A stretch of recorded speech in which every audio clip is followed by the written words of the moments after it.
Hey everyone, Alex here. Today I'm with Carter Products and I want to show you how I find the easiest way to install a tire, especially a urethane tire, on a bandsaw. Now, the reason that you would want to change to a urethane tire is if your tires are worn out or you're having an issue. Don't change out from rubber to urethane just to get better performance. Doesn't really work that way.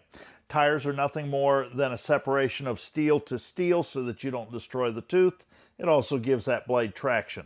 It is not going to give you better performance from one material to another. But so many people have said to me, Alex, it's almost impossible to get this tire on the wheel. Well, I'm going to show you the easiest way to do this. Right straight from the package. Get yourself 3, maybe 4 of these if you need just a little bit of extra strength to hold it into place. But just take your tire and clamp it right to that wheel. Then all we need to do is stretch it out as far as you can go without really kind of hurting yourself or the saw.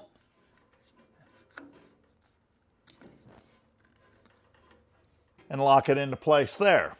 Now I use the third one because I'm trying to get just a little bit more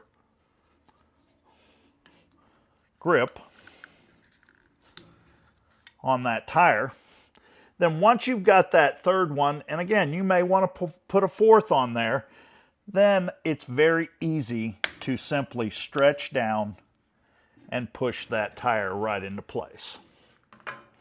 Once you've got it over that lip, you basically have the battle won. Just work that into place.